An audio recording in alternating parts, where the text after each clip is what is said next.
Good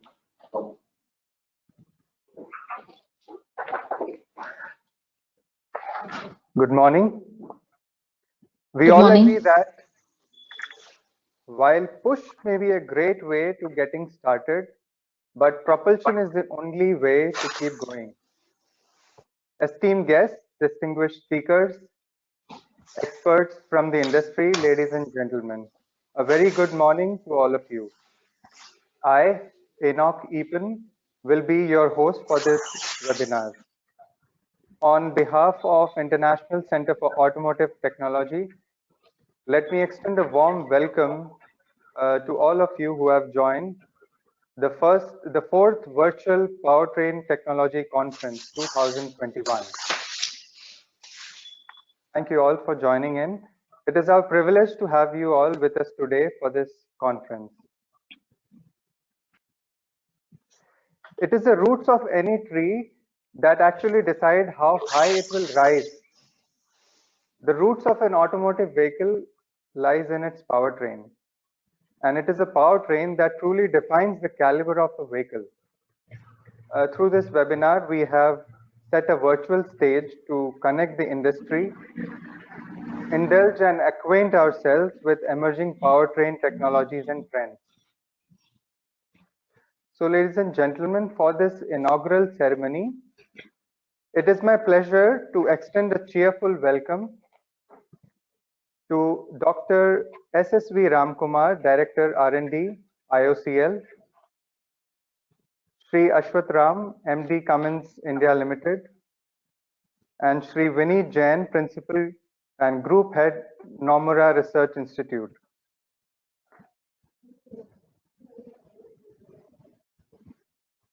We have with us esteemed presence of Shri Dinesh Tyagi, Director, International Center for Automotive Technology, Srimati Pamela Tikku, Senior General Manager, International Center for Automotive Technology. I want to extend my heartfelt thanks to all the dignitaries for gracing the occasion with their presence. And we appreciate you for taking time out from your busy schedule. For an auspicious start, we will have a lamp lighting ceremony.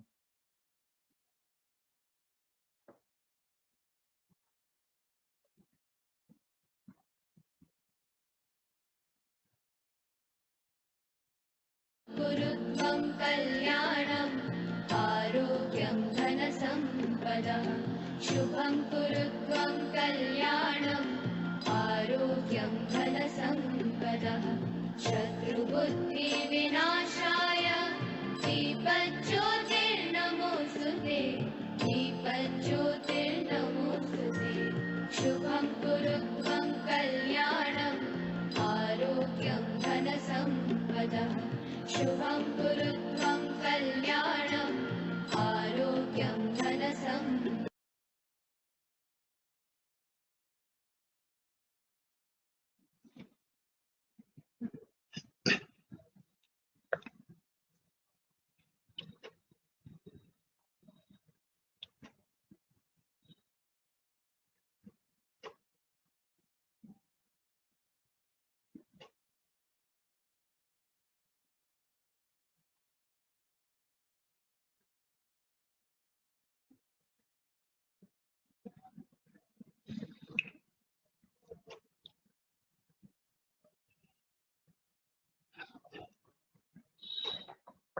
I would like to request Shri Dinesh Tyagi, Director ICAT, for the welcome address for the inaugural ceremony.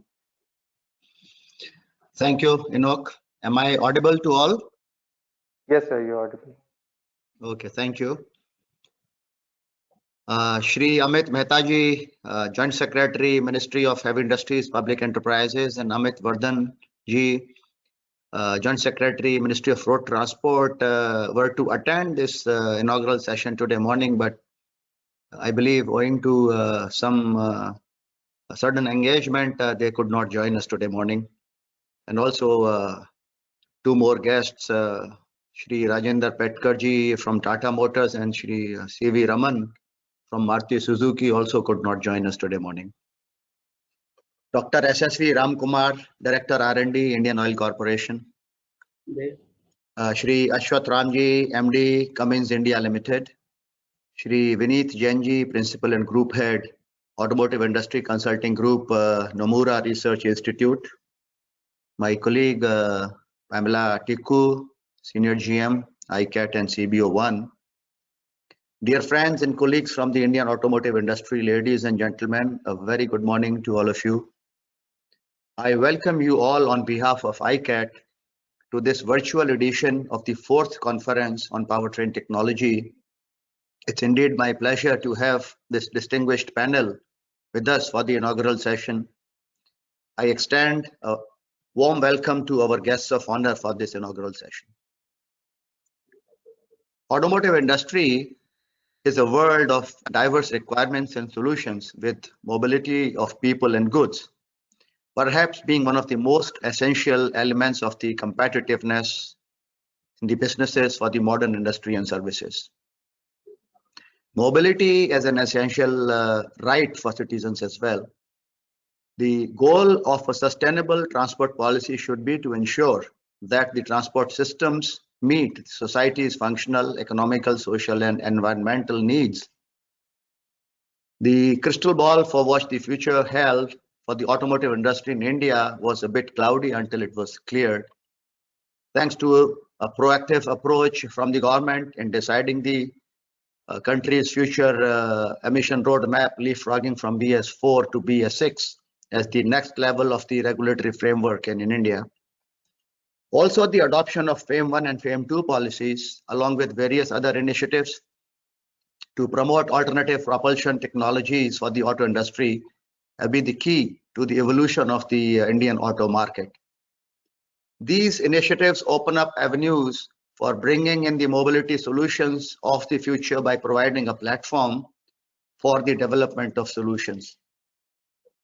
Indian government has been working proactively on taking inputs from the government agencies like ICAT, automotive manufacturers, and all the other stakeholders to provide a sustainable policy framework and its related regulations. It's an unchallenged and an undeniable fact that the combustion engines that power the majority of world's automobiles today do emit toxic gases. An MIT study states that approximately 53 billion people die per year for causes that are attributable to toxic emissions. While transport is a necessity beyond replacement, there is also a need to check and regulate growing emissions from automobiles. Just have a look at some statistics. The transport sector is responsible for about 30% of the total final energy consumption and for about 25% of the total CO2 emissions globally. In particular, the contribution of road transport is very high, standing at about 80% for the fuel consumption and 70% for CO2 emissions. These data shed light on the necessity to move towards a more sustainable transportation system, besides suggesting that a technological and systemic revolution in this field will definitely and positively support the development of sustainable transportation. And the way to achieve this could be via implementation of regulations which cater to the reduction of emissions and betterment of fuel economy for the existing technologies, while also keeping in view the alternative technologies and fuels that present a diversified approach to cater to the future mobility needs. This is particularly important since the key factor and a catalyst that drives new technologies and innovation towards higher efficiency is the push from regulations and, of course, the drive from the industry and the market as well. With the introduction of new regulations, the industry aligns itself with the short-term, intermediate, and long-term developmental targets for compliance and also the new norms and also the market needs. There is an increased focus on battery electric vehicles and electric hybrid vehicles. Fuel cell powered cars are being explored as the new age automotive solution. EVs will account for noticeable global sales by 2022, hopefully, though it is still not very clear. It's not expected to be a very sizable proportion as compared to IC engine propelled vehicles. An increasing degree of powertrain electrification is likely to evolve. either in the form of a full hybrid electric or micro hybrid stop-start solution kind of systems. The COVID situation has changed all the previous forecasts and has altered certain trends that were projected earlier. The good news for the Indian manufacturers is that the fuel economy and emission targets heading into 2025 for our country are looking quite similar to those of the major automotive markets globally. Thus, the best practices adopted worldwide can be tested and implemented in the Indian market without having to actually start from a scratch. Stricter BS6 emission norms have resulted in a significant cost increase for diesel engine driven vehicles, and the high cost of emission control equipment on smaller low cost diesel vehicles has actually resulted in a sales degrowth for the small diesel segment. Electric powertrain possibly represent a significant area of research and development in the direction of sustainable mobility. Indeed, these have higher energy efficiency, which is around 3 times that of the IC engines, as seen tank to wheel versus grid to wheel comparison. And these do not produce any kind of tailpipe emissions as well. Electrification of vehicle drivetrain represents an alternative energy path to reduce the near total dependence on crude oil. The start of the journey to embark upon the electrification of the mobility begins with hybridization of the conventional IC engine powertrains. Hybridization can give us leverage to take one small step at a time towards the development of a purely electric vehicle, while still having the backup to fall upon the conventional means. With zero on-road emissions and a much lower well-to-wheel pollution footprint than the conventional IC engines, and with access to renewable energy sources, HEVs and EVs are seen as a potential solution for sustainable transportation. All said, the biggest and most significant driving factor for any product success in the Indian market is its pricing and also the operational cost. It will be interesting to see that how the developmental and technological advancement costs are passed on to the end consumers by the manufacturers, while still retaining the competitive edge. Availability of equivalent fuel grade in line with the regulation and the quality of the fuel will also be a limiting and challenging factor for the implementation of some of the cleanest powertrains in the Indian market. Octane, cetane ratings, and purity of the actual fuel which is available at the vending stations will play a crucial role in the performance of the automobiles in terms of emissions, economy, and the endurance and durability. Being organized for the 4th year, this conference is an initiative taken by ICAT towards the development of a forum for discussions on various domains of powertrain technologies from the regulatory and technological viewpoints. The vision is to identify the current trends and future challenges for a roadmap towards a sustainable growth and development of the Indian automotive market. With the diverse domains of the knowledge that experts and speakers bring together and the wealth of experience they have, I am hopeful that the deliberations planned at this forum would help identify and understand the attributes, expectations, and requirements for the future powertrain technologies from the perspective of a manufacturer, developer, consumer, and a regulator. I'm positive that the conclusions from this conference will help identify the perspectives and the trends for the future powertrain technologies that will be best suited for the Indian market and will be amongst the best solutions available globally, providing clean and efficient mobility solutions to the consumers. I'm thankful to all the guests of honor to have taken time out from their busy schedules and to have graced this inaugural session today morning.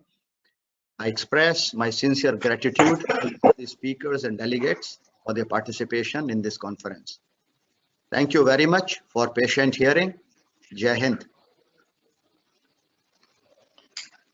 I think, sir, Mr. Petkar has also joined, but his camera is not getting switched on, so he is also with us. I also see Mr. Amit Vardhan on online. I guess his camera Yeah, is yeah. also not on. So Yes, yes. Mr. Amit Vardhan and Mr. Petkar both are there with us among us. Thank you. Thank you for joining us today morning. I just mentioned you could not possibly join. Thank you for joining, Yeah. Mr. Petkar, Amit Vardhan sir. Thank you, Tyagi. Welcome, sir. Thank you, Director Sir, for flagging off this conference with an enlightening inaugural address and for your support in organizing this event. Now, let me take the opportunity to introduce our guest of honor, Shri Amit Vardhan. And Shri Amit Vardhan serves as a Joint Secretary in the Department of Heavy Industry, Ministry of Heavy Industries and Public Enterprises, Government of India.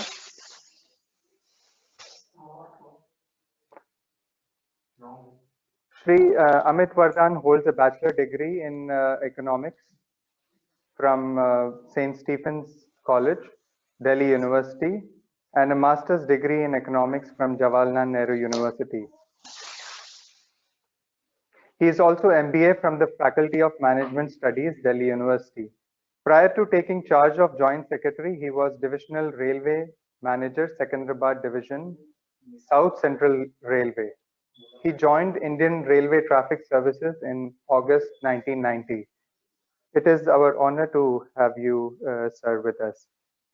May I now request our guest of honor, Shri Amit Vardhan, to kindly share your thoughts with us.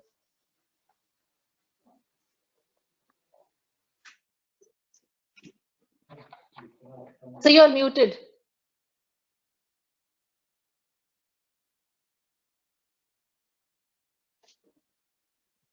Can you unmute Mr. Amit Vardhan? Unmute, please. Am I audible and visible? Yes, yes, sir. Yes, sir. Thank you. Dear Shri Tyagi and all other esteemed colleagues, I'm very happy to be part of this virtual conference on powertrain technologies. I thank ICAT very much for inviting me on this platform. Now, as we all know, one of the foremost concerns today is that of reducing environmental pollution. As you may be aware, around 30% pollution in cities is contributed by vehicles. So while transport is a necessity beyond replacement, there is also a need to check and regulate effects of the emissions from automobiles. So there is a necessity to move towards a more sustainable transportation system, which will be based on major technological and systemic changes in the field. One of the ways to achieve this is through implementation of regulations, which enable reduction of emissions and betterment of fuel economy. Regulation is one of the key factors and catalysts that drives new technology and innovation to higher efficiency. Industry has always responded very positively to regulatory changes, short-term, intermediate, and long-term initiatives and targets.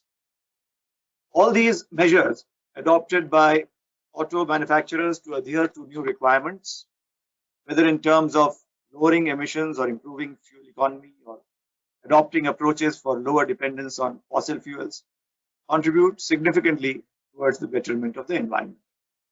As you are aware, my wing, that is the Road Transport Wing of the Ministry, is concerned with formulation of broad policies relating to regulation of road transport in the country.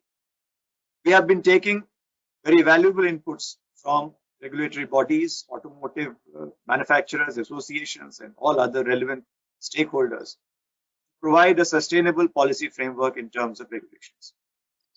As you are aware, BS6 regulation was notified in 2016 and was made applicable from the 1st of April 2020. Real driving emission data collection has started from April 2020. BS6 has been successfully implemented in our country along with the monitoring of RDE.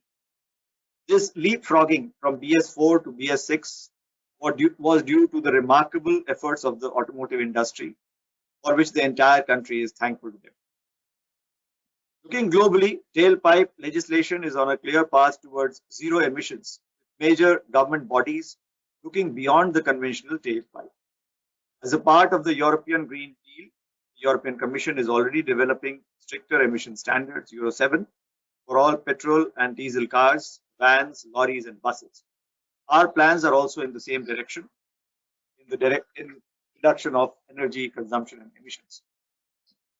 Now, the first stage of CAFE norms to reduce carbon dioxide emission was initiated in 2017 and is progressing well.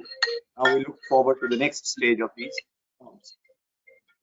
As you may be aware, MoRTH has taken several initiatives in the transport sector in this regard. It has promoted the use of dual fuel, then electric, ethanol, and methanol vehicles have been exempted from permit. The use of green number plate has been authorized for electric vehicles, giving them a distinctive identity. Then for electric vehicles in particular, I would like to mention several things. Very important initiative is that we have allowed manufacture and sale of EVs without batteries. As you are aware, battery accounts for about 40% of the total cost of EVs, and that leads to a upward push in the prices of EVs. So to make EVs more affordable, we have unbundled, so to speak, battery from the EV. So this can lay the background for battery swapping technologies in the future. We've laid the roadmap for it. Then, as you may be aware, the amended Motor Vehicles Act also brings e-rickshaws and e-carts under its ambit. We have issued specifications for their manufacture, operation, registration, and issue of driving license. We have also notified for retrofitment of hybrid electric system or electric kit vehicles. We have specified the type approval procedure of electric hybrid vehicles. We have exempted battery operated transport vehicles and transport vehicles running on blended fuels from the requirements of public. These are major initiatives that have been taken in the field of electric vehicles. As regards alternate fuels regulations, way back we had notified the use of ethanol blends, E5, E10, E85, ED95, and flex fuel. Now, recently we have issued a draft notification for the use of E20, which is 20% ethanol, 80% gasoline, for use as an automotive fuel. And we have also put up a draft for the safety roadmap for various blends. These are posted on the ministry's website for comments of all stakeholders. Government is very serious about the usage of ethanol blends in a bid to promote indigenization, reduce petroleum imports, and go for less polluting forms of fuel.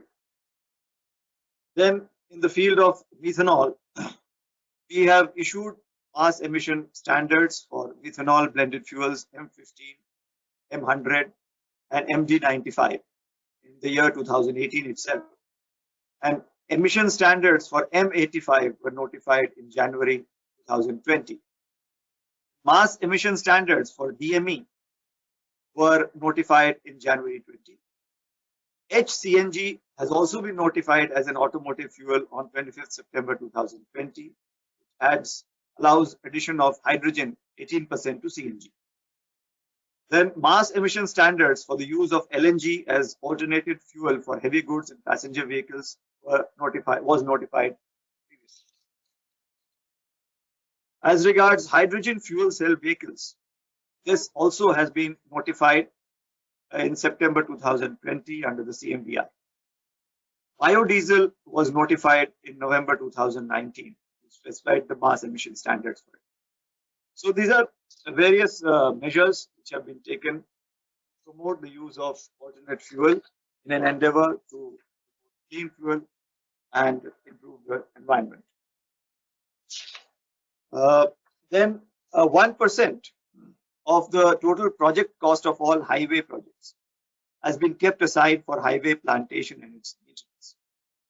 And charging infrastructure is now planned across highways. DHI is at the forefront of it, but we have also a plan to set up electric vehicle charging kiosks at around 69,000 petrol pumps across the country. So We are fully aware and seized of the problem of environmental pollution emanating from vehicles, and we have taken several proactive measures in this regard. But we are open to more and more suggestions from industry, from all stakeholders, to take further initiatives in this matter. Being organized for the 4th year, this conference is an excellent initiative taken by ICAT towards development of a forum for discussion on various domains of powertrain technology from the regulatory and technological aspects. The vision is to identify current trends and future challenges for a roadmap towards sustainable growth and development of the Indian automotive market. I am very hopeful that the deliberations at this forum would help identify and understand the attributes, expectations, and requirements from the future powertrain technology from the perspectives of a manufacturer, developer, consumer, as well as from regulatory aspects. I wish the conference all the very best. Thank you very much.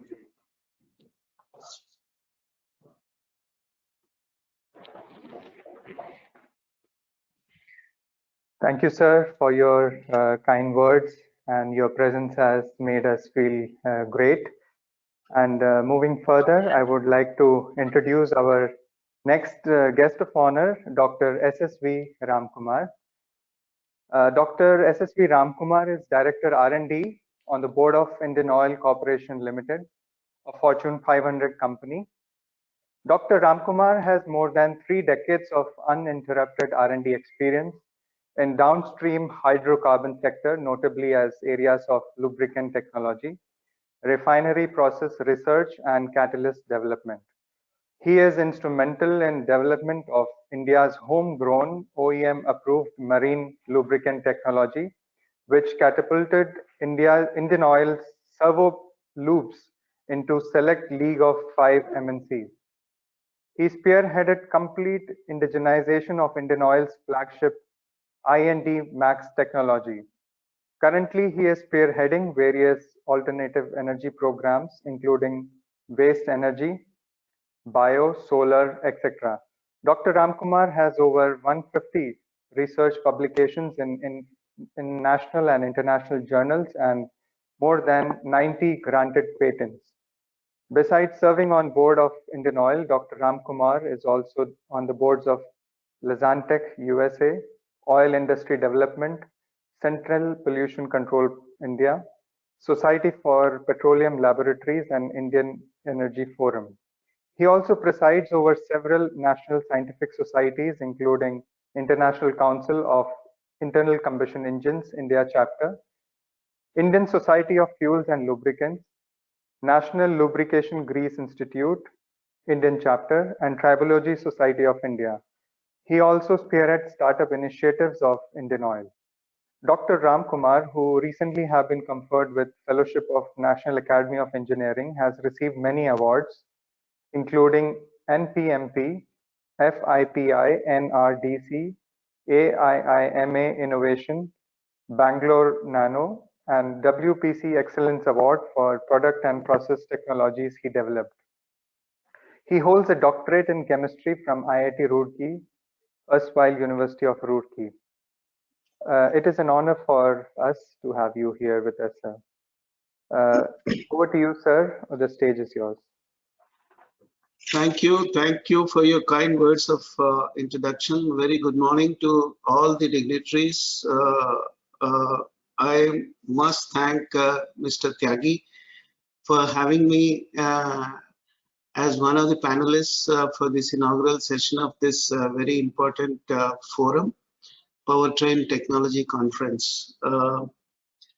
I would also like to greet other panelists and especially Mr. Vardhan, Joint Secretary. So when it comes to powertrain, as much as you as a part of automotive industry are very keenly focusing the various recent excitements, as a cohort industry from oil, which is one of the main propellers for automobile industry, we are also extremely focused and keenly following the developments of these powertrain technologies. And somehow, while there is a great diversity these days unfolding in the powertrain technology, I somehow still feel that the last word has not yet spoken on internal combustion engine. With the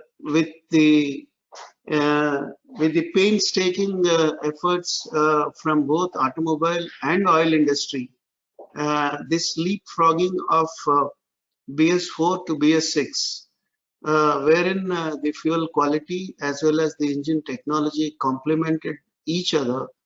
The internal combustion engine is not all that infamous what it is being made to be.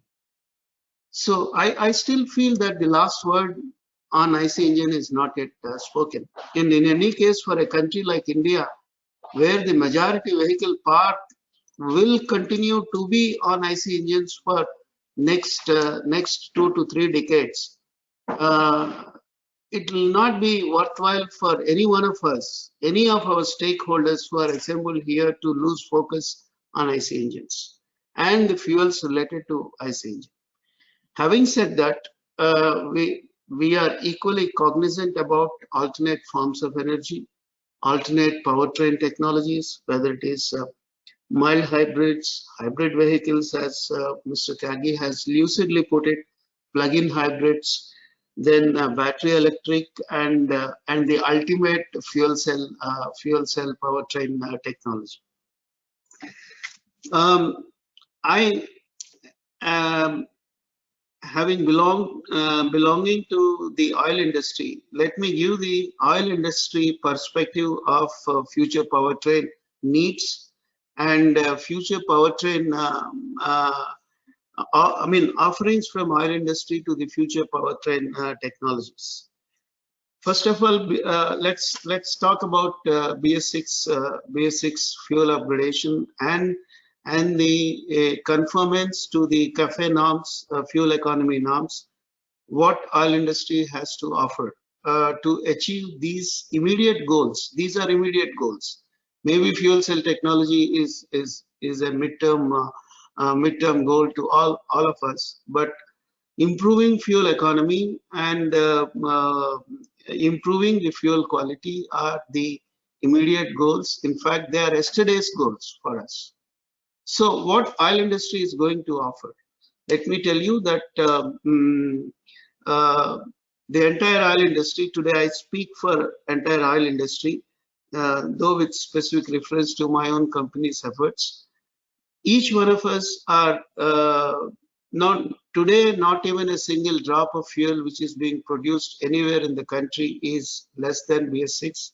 Everything conforms on dot to BS6. Even the India's and Asia's oldest refinery in Digboy, which started in 1901, also is BS6 compliant, and the gasoline and diesel that is being produced from Digboy refinery is also bang on BS6 specification. Each one of us are trying to raise the octane number of the fuel. And recently, you must have seen that a couple of oil marketing companies have launched very high octane fuels, starting from 99 to 100. In fact, my company has launched XP100, the first 100 octane fuel, and today, since the launch in October till date, it is available in 15 cities, 15 carefully selected high demand centers where high-end cars are there, where the higher octane advantage can be fully leveraged by those kind of vehicles. It is being dispersed in 15 cities. And depending on the demand, depending on the consumer preference, this can be easily expanded. This footprint of higher octane can be easily expanded, and my company is in a very good position as far as technology to make these high octane fuels are concerned. Certain specific indigenously developed patented refinery process technologies will make will make the production of these high octane fuels, where these technologies will produce very high octane refinery streams, as high as you may not be believing is 125 octane refinery octane gasoline blending streams can be produced from these patented technologies. These are already, the units are already installed in couple of Delhi NCR refineries, Mathura and Panipat, and so that's how we could able to make available the 100 octane fuels. But having said that, there is a perennial demand from automobile industry to raise the general octane number of the gasoline fuel from 91 to 95. So I can vouch for my company that we are having all the plans to raise the octane number of at least 30% of the total gasoline produced, and we are carefully identifying 35 cities in collaboration with SIAM, so that where the 95 octane fuel can be made available, which is a perennial demand, so that your compression ratios can be accordingly aligned of the engines, IC engines, and better fuel economy can be garnered. And I would also like to apprise the august audience here that while petrol is a petrol, and diesel is a diesel, these are commodity products otherwise. So my company is endeavoring to differentiate these commodity products with better fuel efficiency, better combustion efficiency, and better engine cleanliness properties. In fact, ICAT is a comrade in arm for us. Many of these new formulations are right now, while we are talking, in their labs. These fuels are getting tested. Very soon we are going to launch differentiated diesel, so that the much needed, much coveted fuel efficiency from otherwise fuel efficient diesel engines can be, some extra bit of fuel efficiency can be garnered. And while on fuel efficiency, while on meeting the CAFE norms, every single avenue of achieving extra bit of fuel economy need to be tapped and garnered. And one of the neglected area for the users and for the engine manufacturers, for the oil companies, is the lubrication of the engines. So it has been demonstrated by my company, especially for heavy duty diesel fleet, by simply changing the lubricants and adopting the right kind of engine, transmission, and axle lubricant, you can garner an extra fuel efficiency to the tune of 4 to 5%. It's a whopping number. You all would agree with me. 4 to 5% is a whopping number. This is an established number, and such products are available. So most of our companies are working on these avenues. Vardhan Saab has talked about biofuels. In fact, right now there is a committee by Niti Aayog, wherein Vardhan Saab is also a member. Fortunately, I am also on that committee. To advance the roadmap for implementation of E20 is working under the convenership of Additional Secretary Niti Aayog. We are in the process of setting up along with the automobile industry and the sugar industry and oil industry. We are trying to see the avenues how we can accelerate the implementation of E20. Given the challenges today, the current mandate itself is 10%, but the national blending average of ethanol in gasoline is not more than 5%. But Ministry of Petroleum and Natural Gas has announced several measures to enhance the availability of ethanol to be blended in these transportation fuels. There are several policy enablements for there, whether it is allowing the surplus food grain or rotten food grain to be used for ethanol production, to produce ethanol from lignocellulosic biomass, agricultural residue, which is otherwise known as second generation ethanol. And Indian Oil has gone a step further to produce ethanol from third generation sources. When I say third generation, it is from refinery of gases and flue gases, where carbon dioxide is converted into ethanol through biotechnological pathways. In fact, the first commercial unit is coming up in our Panipat refinery, and which will go on stream by 2022. And there is a several other plethora of alternative fuels. Vardhan Sahab has mentioned about methanol.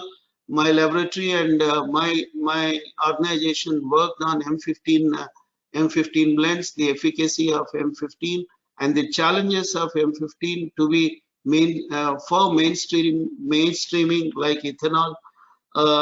Those things are there, and compressed biogas is another initiative, which from all the available organic waste, one can convert that organic waste, kitchen waste, agricultural waste into compressed biogas, and it is exactly on par with CNG. So CNG can be replaced with CBG.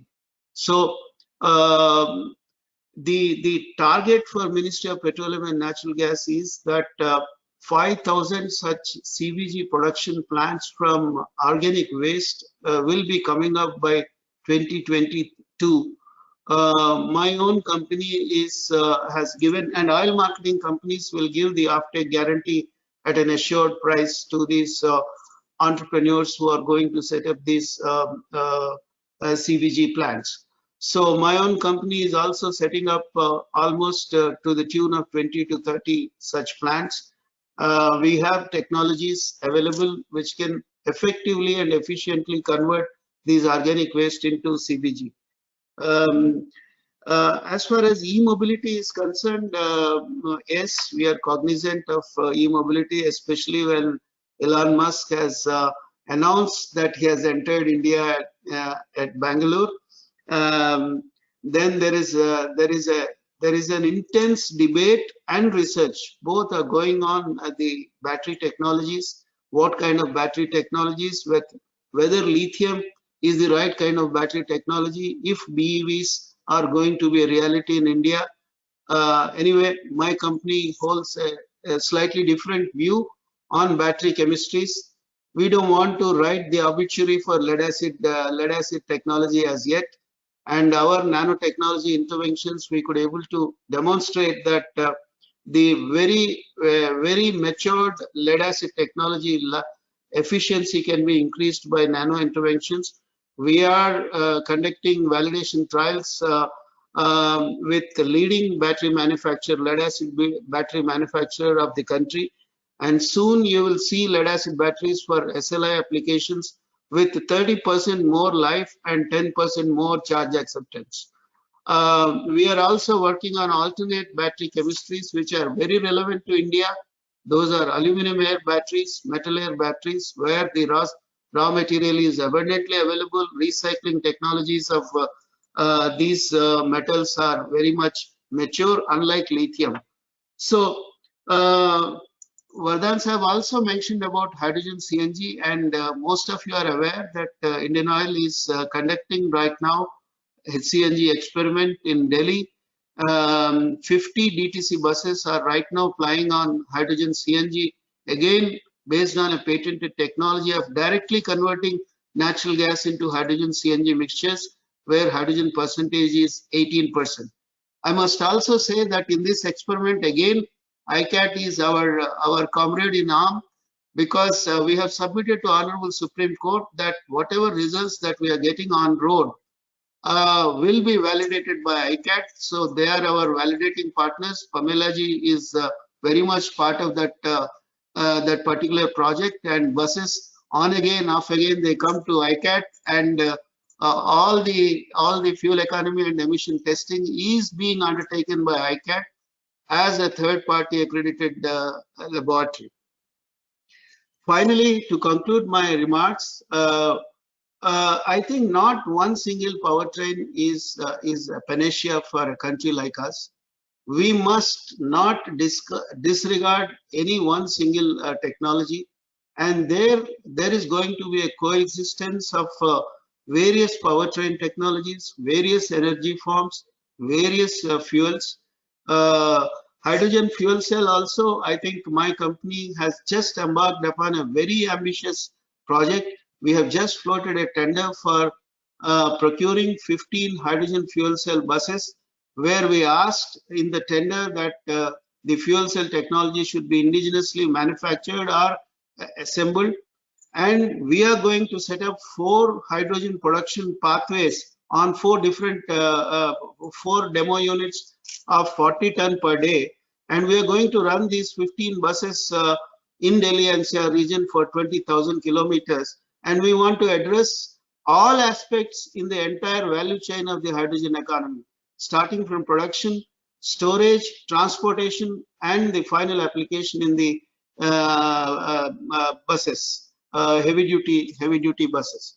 So this project will definitely give us an insight to all the stakeholders, starting from the fuel cell technology suppliers, and we as hydrogen retailers, future hydrogen retailers, we would be this experiment would help consolidate which kind of production pathway, greener hydrogen production pathway or blue hydrogen, that is gray hydrogen with carbon capture and utilization, which one would be reaching the break even in terms of cost and efficiency for hydrogen based fuel cell mobility.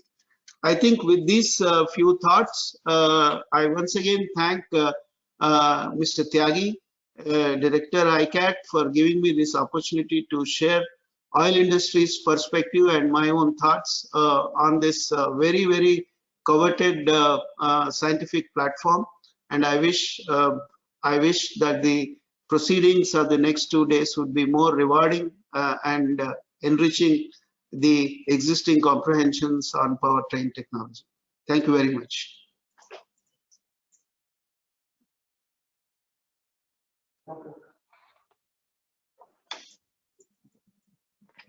Thank you, sir, for sharing your views and enlightening us with your words of wisdom. And moving further, I would like to introduce our next guest of honor, Shri Rajendra Petkar. Unfortunately, his video is not functional, but he will be addressing us through audio. I would like to introduce him. Mr. Rajendra Petkar, he is the President and Chief Technology Officer and member of Tata Motors Executive Committee. As CTO, he heads the Engineering Research Center and is responsible for leading the product development and engineering function that involves design and development of vast range of vehicles and components for the company's product portfolio. In his previous role as head of Power Systems Engineering Division at ERC, he was responsible for design and development of engines, transmissions, and advanced powertrain concepts for the entire value chain of products. Additionally, Mr. Petkar represents the organization at various automotive bodies. An alumnus of IIT Mumbai, he commenced his journey with Tata Motors in 1989 as postgraduate trainee engineer. With an illustrious career spanning over 29 years of research and development, he has held key positions and delivered numerous projects bearing significant impact on TML's products and their performance. He holds many patents and research papers to his credit. Driven by passion towards mobility solutions, Mr. Petkar is involved in various engineering and research projects in collaboration with agencies and institutions of global repute. It's an honor for us to have you, sir. May I now request Shri Petkar to deliver his address. Thank you. Is my voice reaching? Yes, sir. It's clear. Okay, so thank you once again, and my apologies that I'm not able to switch on the webcam despite multiple attempts, including change of laptop, but nothing seems to be working, so I will go on the audio mode only. At the outset, I would like to thank ICAT for providing this opportunity for me to speak during this inaugural session. I would like to take a somewhat the contrarian view when I talk about the powertrain topic. While many things have already been spoken by the previous speakers, I would like to provide my views as far as the sustainability of the IC engines is concerned. So from its advent in the late 18th century and subsequent developments in the early part of 19th century at the hands of various scientists and engineers around the globe, the IC engines have come a long way. And today, if you look at the technology of the IC engines, it sits at the pinnacle of sophistication, being one of the most efficient converters of fuel energy to a mechanical energy. However, during all these years and even today, the survivability of the IC engines has been questioned. There have been even the conference themes whether the IC engines are dead, and this is especially happening in the light of recent announcements by some city governments to switch to the electric mobility. So again, at this backdrop, I thought I would provide my perspective on the future of the IC engines to start with. Now, why I think that the IC engines will survive and they will survive for a very long time, there are a number of factors. If we look at the studies which have been done by many research agencies, they talk about the outreach of the electric mobility, and we hear various figures in terms of the penetration of the EV vehicles. And by 2025, the studies show that we will have a penetration of 5 to 10%. And by 2030, we may even have the penetration to the extent of 20 to 30%, which only means that the balance of the requirements of the mobility is going to be fulfilled by the internal combustion engines. We just heard from the previous speakers the plans from the government, from the oil industry, and it is crystal clear that there is a plan to expand either the refining capacity or to enhance the CNG and the LNG infrastructure in the country. What is being said in the recent past that the government would like to enhance the gas stations from whatever the present number around 1,000-1,500 to in the range of 10,000 numbers in the next few years. And we also heard recent past the announcements to augment the refinery capacity. So which only means to show that there is an investment which is going to happen in terms of the fuels, which basically are used in the internal combustion engines for deriving the mechanical power. We also have heard the plans to promote the biofuels, and as was rightly said before, while the discussions around the biofuel in the country is of not less than last 25-30 years, but it is picking up a momentum. And recently the cabinet has approved the plan for the ethanol, and there is a draft roadmap which is issued. Now ethanol or methanol or the DME, you can talk about any fuel. You require the basic IC engine to use the various fuel options. And therefore, I tend to think that the IC engines are here to stay. If we look at the plans by the various global automotive OEMs and including those in India, they have a clear-cut roadmap how to improvise the IC engines, while we have seen the tendency to minimize or reduce the number of brand new engine platforms, but definitely the ones which are existing platforms, there is a continuous investment which is being made by the OEMs to improvise the IC engines through the use of the technologies in the various domains of the IC engines. So whether it is the technology related to the combustion development, technology related to high pressure common rail injection system, advanced boosting system, after treatment technologies, waste heat recoveries, and if we talk about the gasoline, the migration from the multi-point fuel injection to the GDI, and so on and so forth. There is a plethora of options and the enhancements which are being done to the conventional IC engines so as to improve the efficiency, thermodynamic efficiency of the IC engines. So we know already that the current generation of the IC engines, though they have come a long way in terms of their efficiency, but going forward, we clearly see the further potential in terms of getting to the magical figure of a 50% thermal efficiency from the diesel engines and anywhere upwards of 40% as far as the gasoline engines are concerned. So the point I am trying to make here that because of the electric mobility, while the OEMs are struggling for their capital allocation, but the investments are being done to improvise the conventional IC engines. We just heard Honorable Joint Secretary talking about the government's plan in terms of further tightening of the emission regulation. And there are two regulations which concern when it comes to the powertrain. One, of course, is the tailpipe emissions, and second one related to the fuel efficiency. And there has been a roadmap so far, and in the future, we know that in 2022 we will have the phase 2 of CAFE, and 2023 we will have the phase 2 of the BS6. And we just heard the discussions around Euro 7, that when and how, in what fashion it can be brought in India also. So this means that there is a active thinking as far as bringing the tighter regulations as far as the IC engines are concerned. And this will again call for the growth and the development of IC engine technologies. So as I said before, today's IC engines, they actually sit at the pinnacle of technology, very sophisticated, but yet very cost effective. And therefore, unless there is going to be a viable alternative option as far as the IC engines are concerned, the discussions about whether the IC engines are dead, I think they are good as a conference theme topics.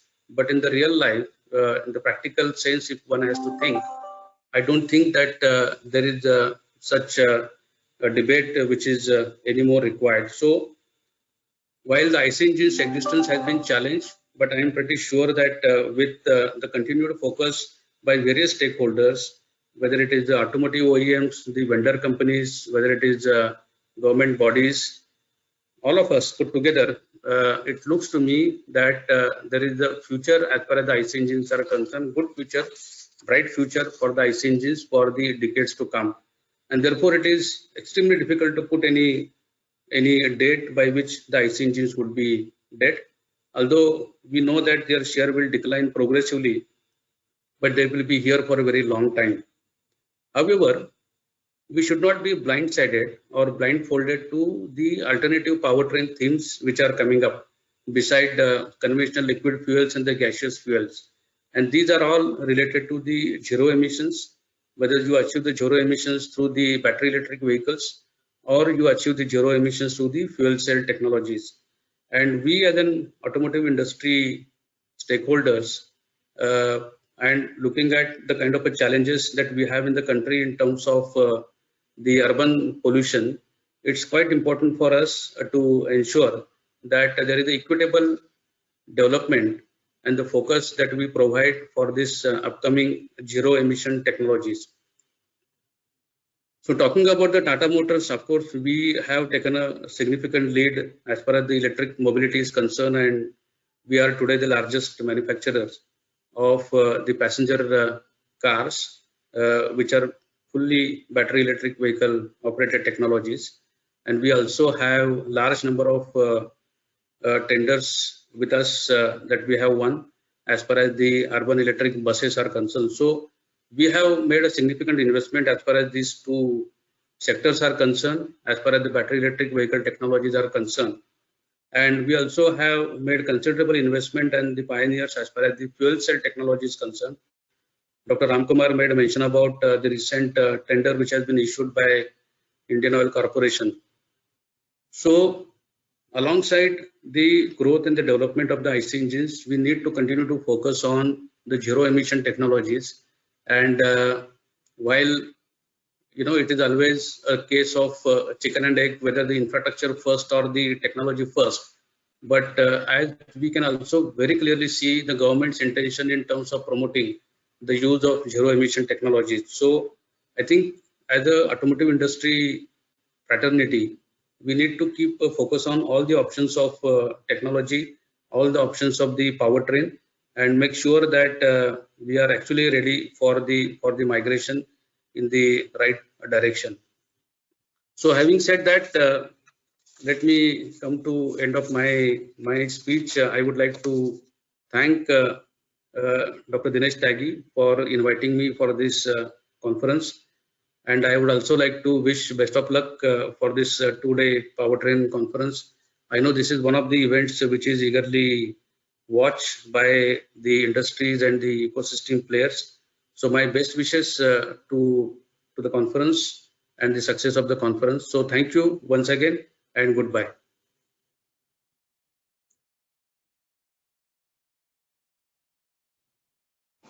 Thank you, sir.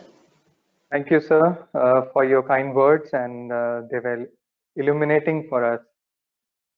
Moving forward, may I now introduce our next guest of honor, Sri Ashwath Ram. Sri Ashwath Ram is the Managing Director of Cummins India Limited, one of India's leading manufacturers of engines and related technologies, and Vice President, Cummins India Area Business Organization. In his current capacity, Mr. Ashwath leads the 16,000 crore business comprising of 7 legal entities, 11,000 employees across 20 manufacturing sites, and more than 200 branch offices.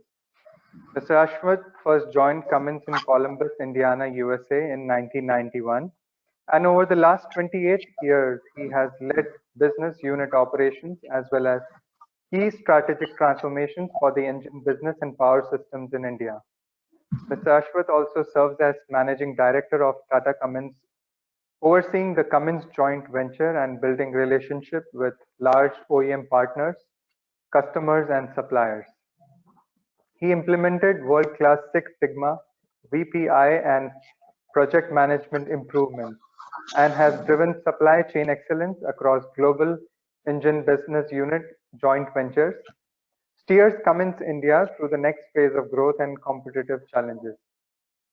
As an active member of industry forums such as CII and SIAM, and the chairperson of some other initiatives, Mr. Ashwath is focused on improving the air quality issues of our major cities. Thank you for joining us, sir, and the stage is yours. Thank you very much. It's a great honor for me to talk to all of you and to represent my company over here. I especially want to thank Srimati Tikku and also Mr. Tyagi for letting me come and speak to all of you. I represent a company which has already been in business for over 100 years, and this company has been successful primarily because of diesel technology, and this is one of those technologies which has worked for 100 years, and the reason it has been successful is driven by cost and productivity and the kind of infrastructure which has been developed globally. So it's a very flexible kind of fuel, and which is why it has been sustained.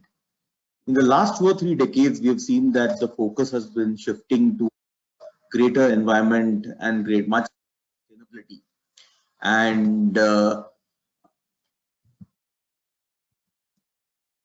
much greater environment and sustainability. And this in turn has led to a lot of improvements in the existing technologies. Cummins, as one of the leading technology players in the world, has been making significant investments to look at what is the future and try to get there before many others. So as we can see in diesel, the law of marginal utility is catching up, and we cannot achieve those stringent targets of zero emissions which we have set for ourselves without changing our conventional mindset and approaches. And whereas many new power sources are under commercial development, which are challenging the existing setup, they are still today not at a point in development where they are economically viable as compared to the products we are currently producing in diesel and natural gas.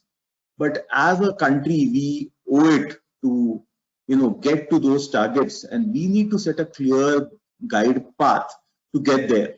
And this cannot be done by taking, ad hoc decisions. We have to set a very clear vision based on what some of the other countries in the world are doing, our own condition in India based on the kinds of fuels we import, our dependence on certain exotic materials from other countries. All of those lend a different combination of path for us to reach a zero emissions solution. The industry in India has demonstrated that when set a very clear path, we can step up and we can meet those targets. And Cummins as a company has always been successful, or has been more successful when emission technology has become tighter and tighter and tighter.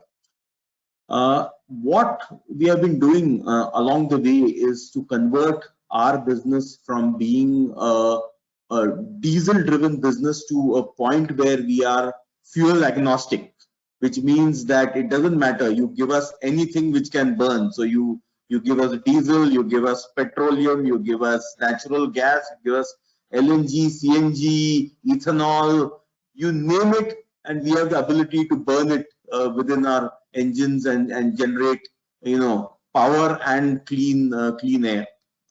And this is the direction in which we have to be very careful in India, at least as a country, to not land up in some dead ends. So we can be, for example, we can be too aggressive to say, let's all go electric when the technology is not yet ready, or when other technologies have the ability to leapfrog a pure electric technology, like for example, hydrogen. So we have to be very careful with our roadmaps. We have to be, as a company, are more than willing and participating in helping our country evolve this roadmap, especially for medium and heavy commercial vehicles. We see that a pure electric kind of environment is almost impossible to achieve, whereas we see very clear path with hydrogen and those kinds of applications. And based on that, the company has made significant investments in those technologies and is working with many partners to try to bring those technologies in India. We have a good advantage in India that we can make everything at a better cost in India than anywhere else in the world. So we can continue to be a hub as we adopt some of these technologies. We can continue to be a hub to manufacture, produce these products, and even export it to other parts in the world. Cummins as a company has come out with a very clear hydrogen policy, and we see a plan of 2 to 10 years where we can demonstrate and implement various of these technologies and have an adoption curve which brings down the cost significantly. But in the short term, certainly natural gas, the government is very actively pursuing CNG, and some of those applications have much better TCOs compared to diesel with some good investment in infrastructure. So all of those kinds of investments are going to be key within our country as compared to being completely dependent on crude oil. So I'm really excited about the next 15 to 20 years. The Cummins as a company is investing very, very heavily in hydrogen fuel cells, hybrid systems, the entire powertrain, and we love the partnership with the oil companies, with the vehicle OEMs, with the government to try to figure out what is the best way to bring fuel economy, what is the best way to reduce the TCO for the end customers, etc.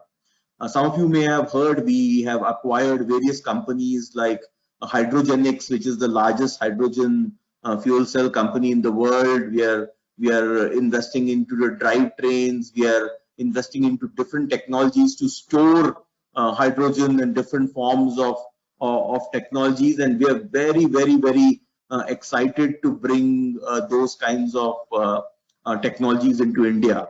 And India, with its abundant clean energy which is being created now, especially solar energy, what happens is that a large chunk of this energy, unless utilized properly, goes waste. And we currently are now manufacturing electrolyzers where a lot of this clean energy can be converted and stored as hydrogen and then used in various different applications. So as the roadmap in India is evolving, we certainly as a company want to be a part of that roadmap. We have tremendous amount of technology. We have invested very heavily in India, over $1 billion over the last 10 years. We have the world's largest technology center, which Cummins has in India, which already employs close to over 2,000 engineers, and which we eventually want to get to 3,000 engineers. So we are excited about this whole powertrain technology, bringing the latest technology into the country, partnering with ICAT and various other organizations to ensure that the technologies are introduced in the right manner, in the right spacing, so as not to confuse the industry, and really optimistic that India can be a leading player in the powertrain of the future. So thank you very much.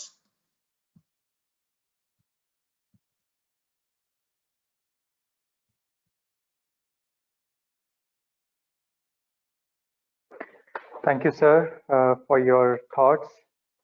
And now moving forward, I would like to invite Shri Vineet Jain, who will be presenting the keynote address. Shri Vineet Jain, he is Principal and Group Head at Automotive Industry Consulting Group. After completing his MA in Japanology from Kyoto University, Japan, Mr. Vineet worked with NEC Technologies at Tokyo, Japan. Thereafter, he went on to do his MBA at Indian School of Business, Hyderabad, and joined NRI India and is currently heading the Automotive Industry Consulting Group. On his 12 years of experience with Japanese, German, and Indian OEMs and component manufacturers, Mr. Vineet has worked on diverse themes like worldwide technology trends in automotive, EV connected and shared, policy impact on technology adaptation, conceptualization of smart mobility solutions for emerging markets, planning and commercialization of new technologies and business models, including POC planning and execution, marketing and brand strategy, automotive retail process optimization, dealer transformation and digitalization, CX strategy and implementation. Thank you, sir, for your time. It's over to you. Thank you, Enoch. Enoch, if you can help me put my presentation on the screen. Can I present my presentation? Yes, sir.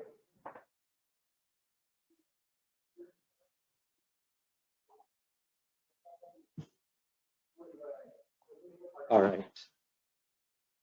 Thank you so much. I hope I'm audible, and I hope my presentation is visible. A good morning of you. Shri Amit Vardhanji, Joint Secretary MORT, Shri R.M. Petkar, Tata Motors, Shri Ashwath Ram Cummins, Shri S.S. Ram IOCL, Shri Dinesh Tyagi, Kamlaji from ICAT. It is my pleasure to be speaking on this panel with such esteemed panelists. I'm Vineet Jain, heading the Automotive Industry Consulting Group at NRI Consulting Institutions, which is a global management consultancy firm headquartered in Japan. I thank ICAT for this great opportunity given to us to present our perspective on alternate powertrains in India. I think a lot has been said by the eminent panelists today on the potential that alternate powertrains carry, and I will try to supplement some of those insights with the analysis that we have done in this report. This report is the result of 1 year of rigorous data collection and developing a comprehensive model for holistic assessment of alternate powertrains in India. The focus is only passenger vehicles, as this is one of the most complex segments where the choices are driven by the consumer, by price sensitivity, and there is an imminent need to find the right pathway for this segment. We started dropping this report about a year back before the pandemic struck, and although there was an unprecedented dip in the sale of passenger vehicles during this period, which mainly arise from the supply side constraints, but the pandemic has reset user preferences slightly away from shared mobility, and the demand for passenger vehicles will only be accelerated in the new normal. By 2030, we expect about 15 million cars to be on Indian roads, which will increase our import dependency arising out of fuel imports, besides putting the additional burden on the environment. So with this background, this report is trying to analyze the potential of various alternate powertrains from 3 perspectives. One is import dependency, and second is carbon emissions, and third is economic impact or the cost benefit analysis from the government's perspective. So first, let me briefly talk about the need for alternate powertrains in India. And I think Shri Tyagi ji and Shri Amit Vardhan ji already covered a lot of this in their speech. So I'll just skim through these slides. So automotive sector, as we all know, is a key driver of India's economic growth and also a key medium to accelerate the Make in India program. But energy security, import dependency, and carbon emissions are the key issues driving the shift towards the adoption of alternate powertrains. And just so that we appreciate the scale of this problem, just talking about some statistics. So 22% of the entire import bill, which is a staggering $111 billion US, is currently imported in India. And out of this entire imported oil, petrol, diesel account for more than 50%, and passenger vehicles account for about 36% of the petrol consumption and about 22% of the diesel consumption. And as we all know, as passenger vehicle UIO, or the units in operation, is expected to grow at a very rapid rate, this might pose a threat to India's vision for crude oil import reduction. The second issue is the issue of manufacturing import dependency. And in spite of the huge localization efforts by various OEMs, there is still a dependency on imports for component manufacturing. And about 31%, which is 17.7 billion worth of raw materials and components, were imported as of last fiscal year for component manufacturing. The next issue is the issue of emissions, and our eminent panelists have talked extensively about it.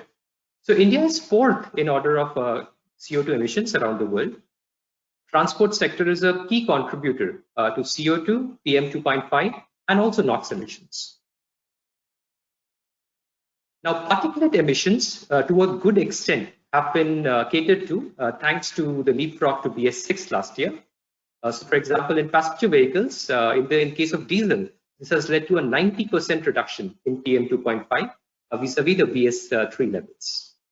However, what BS6 did not address was the issue of carbon emissions. The top 3 emitters around the world, China, Europe, and US, have expressed willingness to become carbon neutral by 2050 and 60.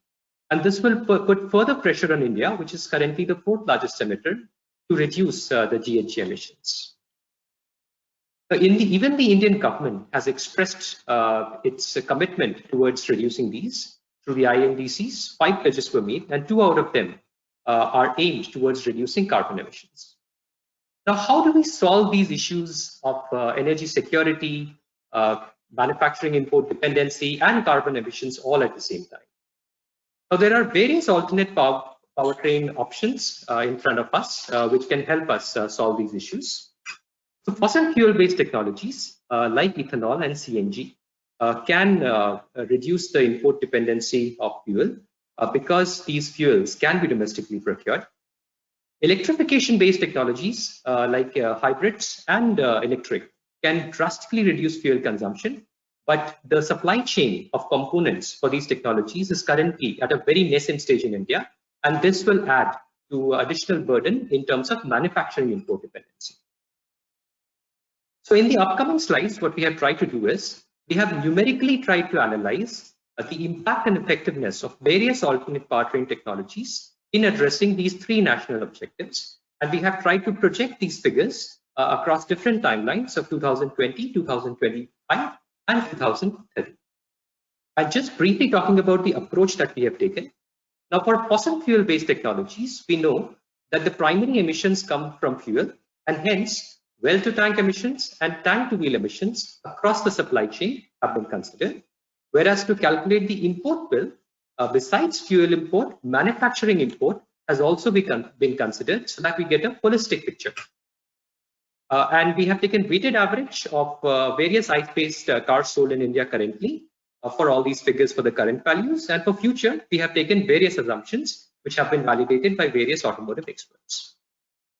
For electrification-based technologies, a similar approach. The emissions primarily come from power generation, and hence we have taken well-to-charger emissions, charger-to-wheel emissions, and we have also considered transmission losses and also charging losses.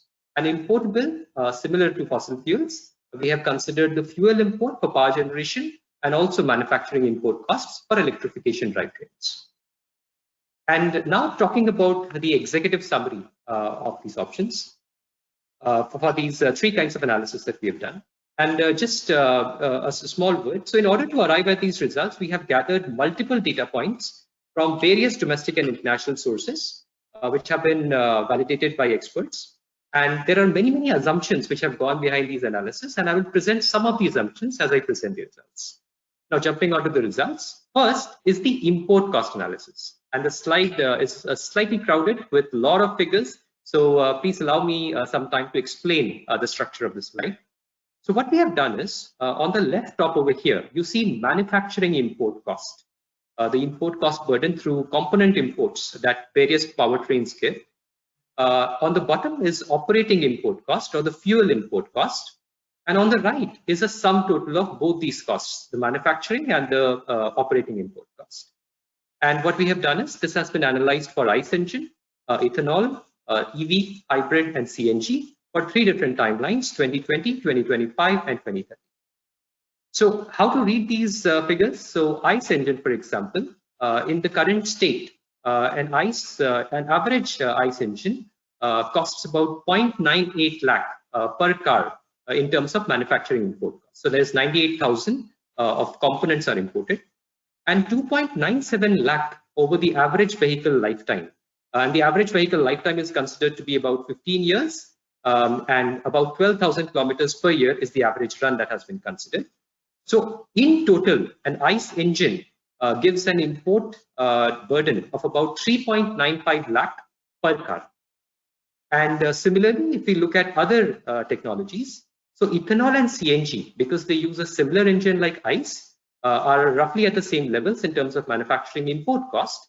Whereas in terms of operating import cost, because of substantial reduction in the fuel cost savings, as these fuels are domestically procured, there is substantial reduction in comparison to ICE in terms of the fuel cost savings. EVs, as we know, provide very significant fuel cost reduction. However, on the manufacturing import side, the EVs are slightly costly to us right now because the supply chain for these components are currently not developed in India. And talking about hybrids, which is at the cusp of ICE engine and EVs, hybrids, again, the manufacturing import cost is high because the supply chain is not developed in India right now. However, they provide substantial reduction in terms of the operating import cost or the fuel import cost. So this is how to look at these results. And as you can see, over a period of time until 2030, the operating import cost figures for various powertrains are roughly proportional, whereas you see the manufacturing import cost, especially for EVs and hybrids, are substantially reducing over a period of time.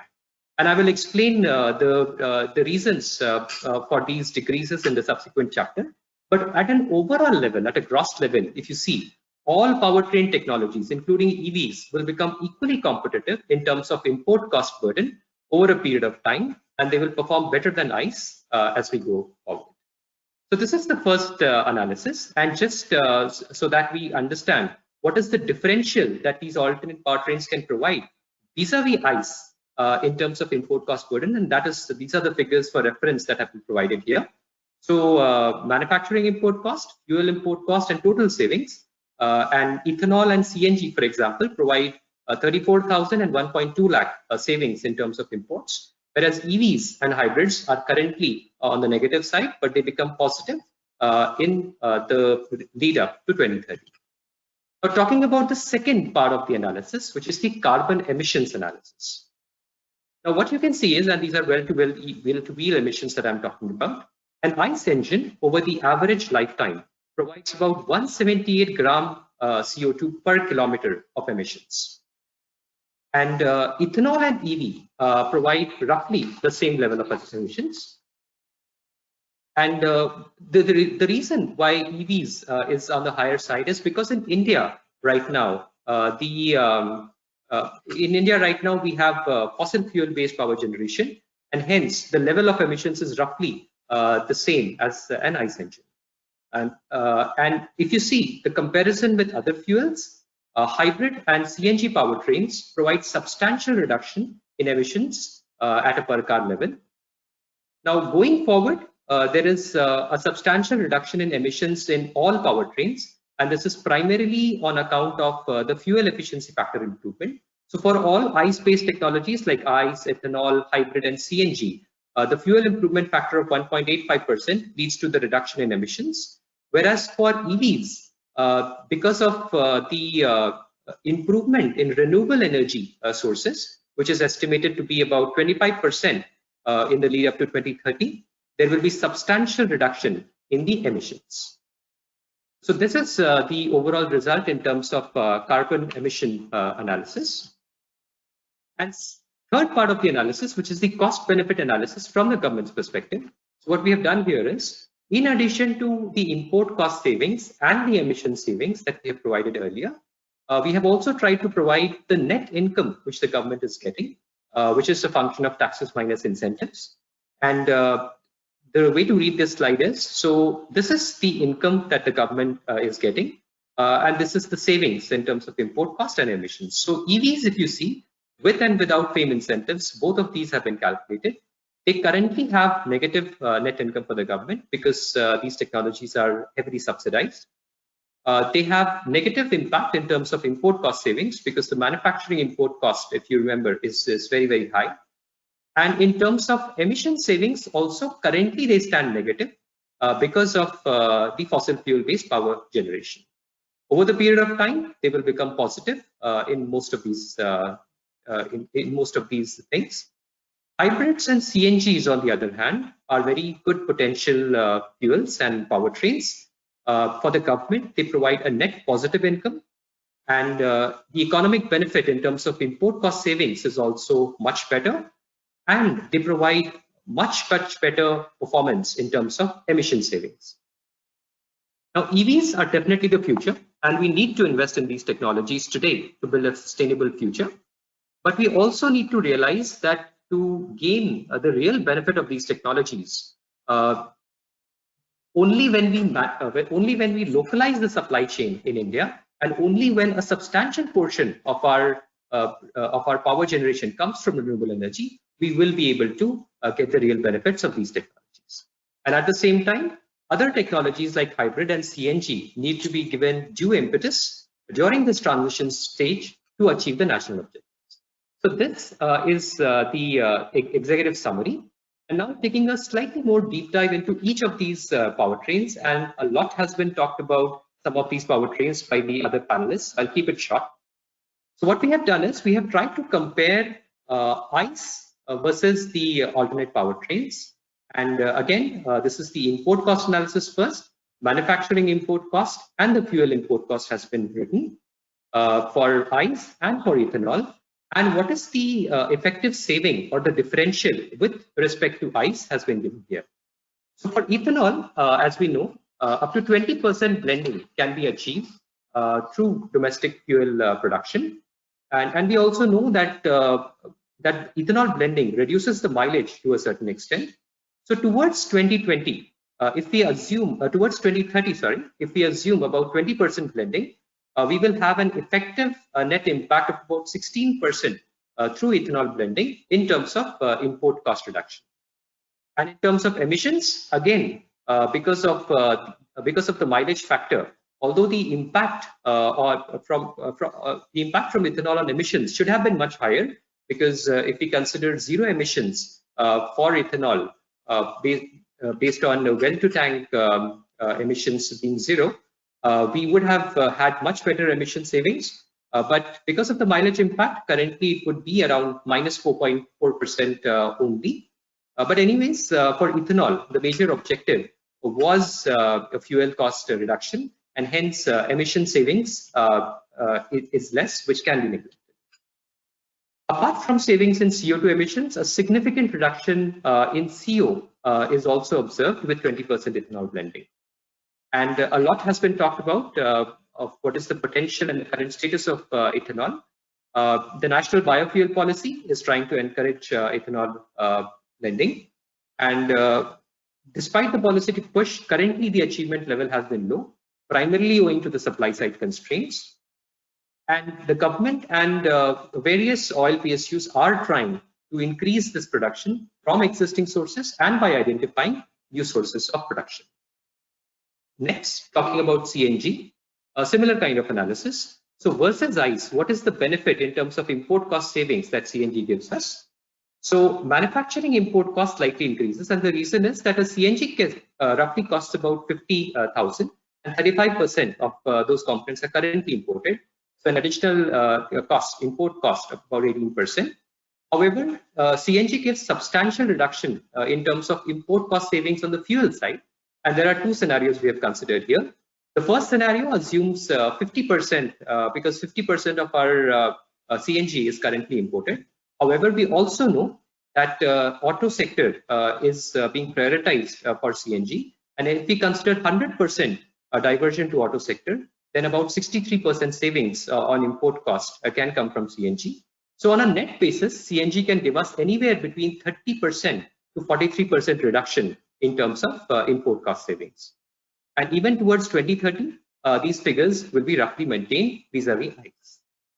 In terms of emission cost savings, about 17% straight reduction in emissions CNG can provide. This is purely because of the mileage factor. CNG provides a mileage of 19 kilometers per liter compared to the ICE engine, and also other properties of CNG. Just a word about the current status of CNG in India. We know that CNG is currently limited across a very few states in India. However, after the 9th and 10th CNG round until 2030, 52% by area and 70% by population will get covered by CNG infrastructure. The government is trying to increase the number of CNG stations across India, and not just within cities, but between intercity highways also, CNG stations are being set up. Next, talking about hybrids, similar analysis. So manufacturing import cost side, definitely there will be an increase because the supply chain is at an nascent stage in India. But on the fuel side, 30% savings can be achieved from hybrids purely because of the fuel efficiency factor, which is assumed to be about 23.73 against ICE, which is about 16.42 kilometers per liter. And over the period of time, as the supply chain for hybrid components localizes, we can see much more benefits in terms of the import cost reduction. In terms of emissions, hybrids are the clear winner with as much as 30% reduction in emissions because of the mileage factor. And this is going to continue until 2030 as well. Hybrids provide some other benefits. So besides CO2 emissions, we see that there is also a reduction in carbon monoxide, hydrocarbon and NOx emissions to as much as 80% with respect to a similar BS6 engine. Hybrids can also provide significant fuel efficiency improvements, which has been observed in various test cycles of MIDC Urban and IRTE. Finally, having a quick look at electric. So electric powertrains, as we have discussed, currently provide an additional import cost burden because the supply chain of these components are not developed in India. On the fuel side, however, they have very, very good savings, but on a net level, they are about 100% more expensive in terms of import cost burden. But over a period of time, as the supply chain localizes, we will have much better benefits from electrics from the perspective of import cost. And in terms of emissions, I think the real benefits of EVs will start appearing when about 21% of our energy comes from renewable sources, and that will start happening in about 2025 and beyond. And in order to fast track EVs and to get the real benefits of EVs, at least in terms of import cost, we need to accelerate the local supply chain development. Net localization levels of most of the EV components currently is very, very low. As you can see in this table, about 0 to 30% is the net localization level currently. The government, as was pointed out by Shri Amit Vardhan also, has been doing a lot of things to promote the localization through Atmanirbhar Bharat. And there is a 3-pillar strategy for promotion of EVs, FAME incentives, PMP, and fiscal incentives for manufacturing in the form of PLI.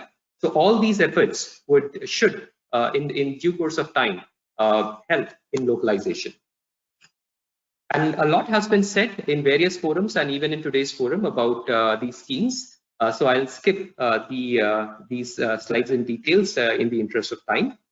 In our presentation, we have also covered some other potential powertrains, methanol, hydrogen fuel cell. And I think the previous speakers have already talked about these contents. So again, I will skip these in the interest of time. As an annexure to this report, we have provided very, very detailed assumptions that have gone into making these complex calculations. And I would love to share this with all the participants of this conference. And we would be happy to take feedback and suggestions from all the industry veterans to improve these projections going forward. Just a final word. So what is the best technology for India? As the previous panelists also have spoken about this, I think for a country as diverse as India, we should not put all our eggs in one basket. All technologies have their own pros and cons in terms of the national objectives. In terms of electrification-based technologies, I think these technologies the real benefits can only be realized when we have a very good degree of localization of the supply chain, and also when the power generation is coming from renewable sources. Just a word of caution, this study is largely for passenger vehicles, and the inferences should not be extrapolated to other segments like two-wheeler and three-wheeler. And finally, I hope this report will help shape future roadmap strategies for the government, for testing agencies, for OEMs and component suppliers. I thank you all so much for your time, and thanks once again to ICAT for this opportunity. Thank you. Thank you, sir, for such a wonderful address and knowledgeable presentation. I now request Srimati Pamela Tikku, Senior General Manager, ICAT, to propose the vote of thanks. Are there any questions for NRI study? Because I'm getting a lot of messages on my WhatsApp. There are some people who want to ask some questions.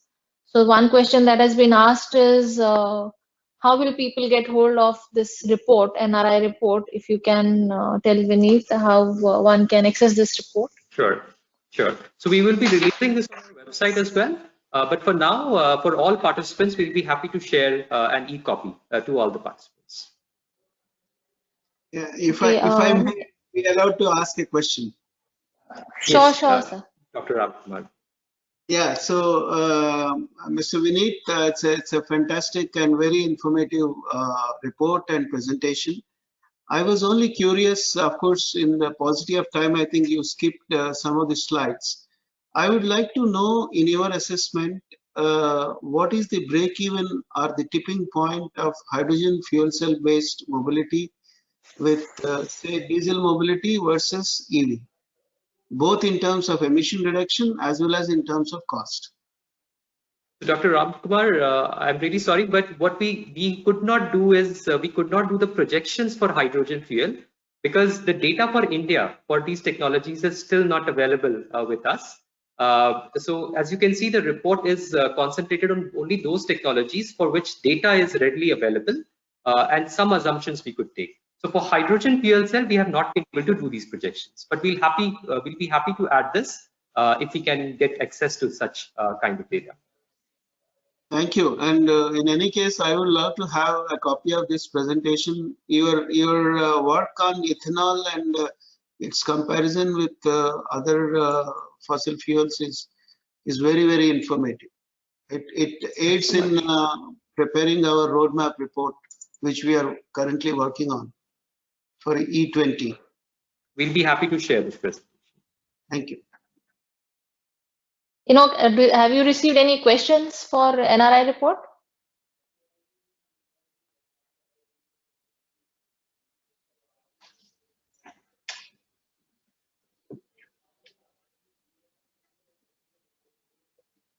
Enoch?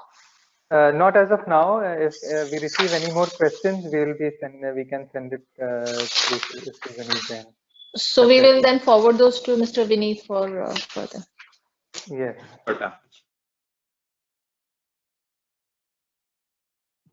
Thank you, Mr. Vineet.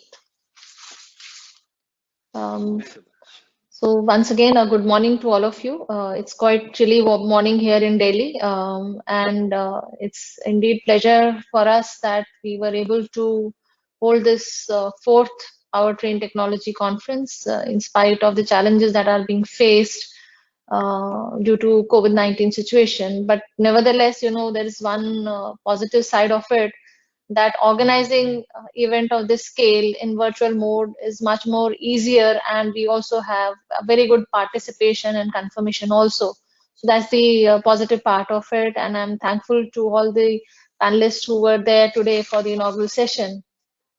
On behalf of ICAT, I would like to extend my heartiest word of thanks to Shri Amit Vardhan ji, Joint Secretary, Ministry of Road Transport and Highways, who agreed and delivered his inaugural address during this conference. And he also presented his perspective on what the ministry is thinking in terms of the fuel roadmap for the country and the emission roadmap and other initiatives that ministry is taking for introduction of implementation of electric mobility and alternate fuel mobility initiatives. Although Amit Mehta ji, Joint Secretary, Department of Heavy Industry, had earlier consented that he would spare his, will speak and address this inaugural session, but I guess there is some important deliberations happening on batteries and some announcements being made on certain schemes which the government is going to roll out. So he's been tied up because of that, and on his behalf, I want to convey his regret for not being able to be with us on the inaugural session.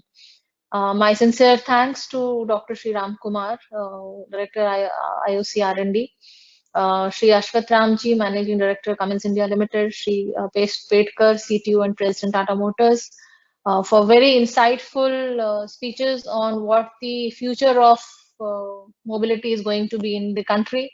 So there was diverse views why the IC engine is going to be there, it's not going to die. At the same time, there are alternative powertrains which are being pursued, developed and thought for. And as has been said, all the powertrains are going to coexist, because one cannot depend on one particular fuel types, and the energy dependency is also prime importance to the country.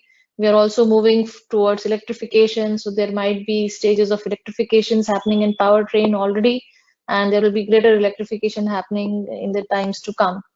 I thank Mr. Vineet Jain, Principal and Group Head, Automotive Industry Consulting Group, Nomura Research Institute, for sharing their report.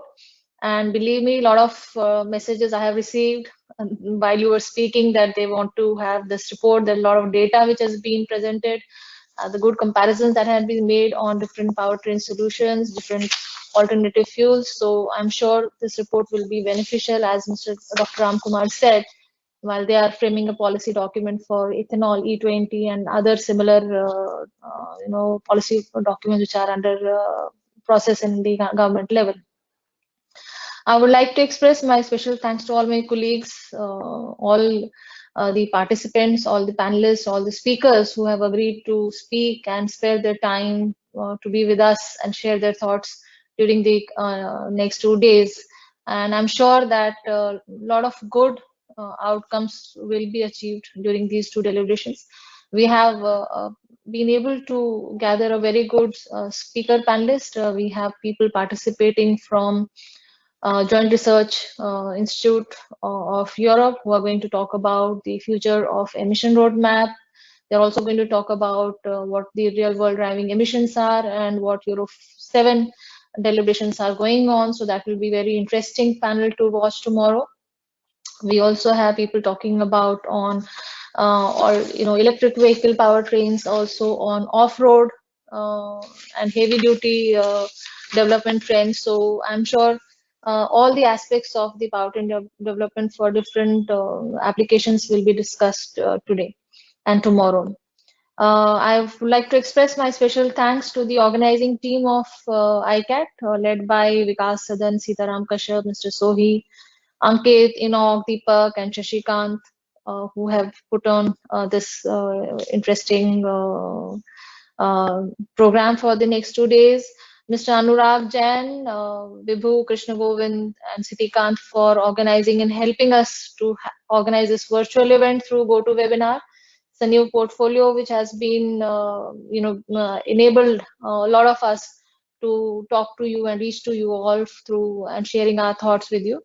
Not but the least, I would like to express my heartiest thanks and gratitude to Director ICAT, whose leadership has enabled us to pursue such events, and he has always encouraged us to pursue new topics which we can bring together and share with our friends and colleagues in industry. Thanks to all my fellow HOD colleagues also. Thank you all. Thank you for being with us. Once again, a big thanks from ICAT to all of you. Thank you. Thank you, ma'am. Ladies and gentlemen, with this, we conclude the inaugural ceremony of the 4th Powertrain Technology Conference. I once again thank all the dignitaries for their valuable time and delegates for their kind attention.